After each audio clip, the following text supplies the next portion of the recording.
আপনি যদি একজন প্রবাসী হয়ে থাকেন, বাহিরে কাজ করেন, তো আপনার জন্য আইফোন সম্পূর্ণ নিষিদ্ধ। এটা কে বলছে?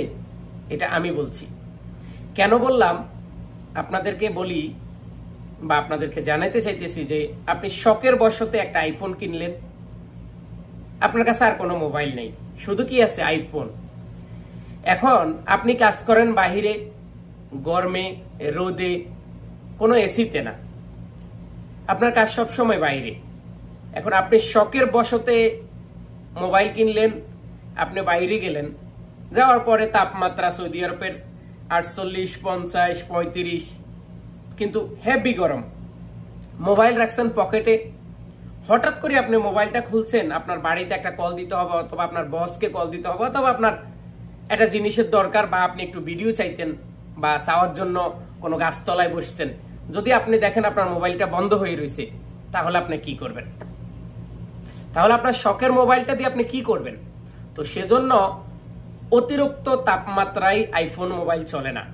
কারণ আইফোনের যে বডি, আইফোনের যেই চারো সাইডের মানে যে চারোপাশের যেই স্টিল, এই স্টিলের কারণে আইফোন অতি দ্রুত গরমে তাপমাত্রা অ্যাটাক করে। অ্যাটাক করার পরে আইফোন অটোমেটিক সেটা বন্ধ হয়ে যায়। এখন অনেকে প্রশ্ন করতে পারেন, এটা অনেক মোবাইলে, স্যামসাংয়ে বা বিভিন্ন এখন নতুন যে প্রযুক্তি, সেখানে সব মোবাইলে আছে, আমিও জানি সব মোবাইলে আছে, কিন্তু দুঃখের বিষয় হচ্ছে আইফোনের যেটা, এটা দ্রুত কাজ করে। আর অন্যান্য মোবাইল আপনি বন্ধ হবে বললো বন্ধ হইব এরকম না, মানে হইলো আপনি 1 ঘন্টা চালাইতে পারবেন, কিন্তু আইফোন আপনি 1 মিনিটও চালাইতে পারবেন না।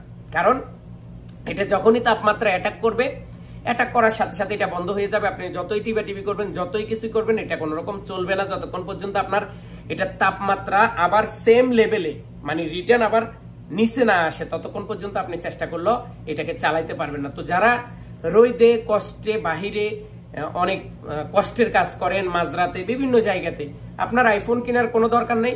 আপনি একটা ভালো দেখে স্যামসাং মোবাইল কিনেন, আপনি আলট্রা কিনতে পারেন, আইফোনের সাথে অনেক তাদের ক্যামেরাটা অনেক উন্নত প্রযুক্তি, আপনি সেগুলা কিনতে পারেন। এখন অনেকে বলতে পারেন হয়তো আপনি বিজ্ঞাপন করতেছেন এটা সেটা, আসলে না ভাই, আমি সৌদি আরব প্রবাসী বা যারা বিভিন্ন দেশে আইফোন কেনার জন্য চিন্তা ভাবনা করতেছে, কারণ আমরা আইফোন কিনছি, আমরা জানি যে হঠাৎ এমন একটা জায়গায় গেছি, একটা অ্যাক্সিডেন্ট দেখলাম, অথবা একজন অসহায় প্রবাসীর কথাগুলো আমরা ভিডিও করতে চাইতেছি, তো অর্ধেকটা ভিডিও করলাম, অর্ধেক সময় মোবাইল বন্ধ হয়ে যায়। তো ওই সময় কেমনটা লাগে? অনেক কষ্ট লাগে না? তো সেজন্য যারা গরমে কাজ করেন, বাহিরে কাজ করেন, আপনাদের জন্য আইফোন না, আপনারা অন্য মোবাইল কিনবেন। কারণ আইফোন শখের তোলা অনেক বেশি, বা শখের দাম অনেক বেশি। যারা শখ করে কিনতে চাইতেছেন তারা তো অবশ্যই কিনবেন, কারণ আইফোন একটা ব্র্যান্ড, আইফোন হাতে থাকলে মনে হয় কোটি টাকা আছে।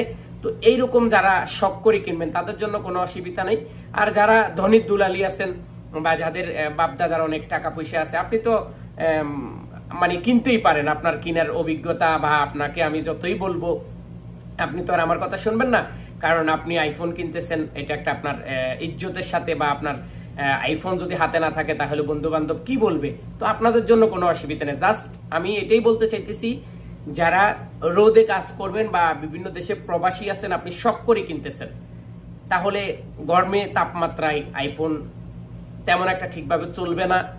হয়তো আপনি এর আগে কোনো ভিডিওতে এরকম কোনো কথাগুলো শুনেন নাই, সেজন্য আপনি কিনার চিন্তা ভাবনা করতেছেন। হয়তো আজকে আমার ভিডিওটা দেখার পরে আপনি সেখান থেকে রিটার্ন ব্যাক চলে আসতে পারেন। তবে আপনার জন্য সবচেয়ে ভালো হবে স্যামসাং এর আলট্রা মোবাইলগুলো কিনতে পারেন, সেগুলো অনেক উন্নত প্রযুক্তি এবং অনেক সুন্দর ক্যামেরা। আল্লাহ হাফেজ।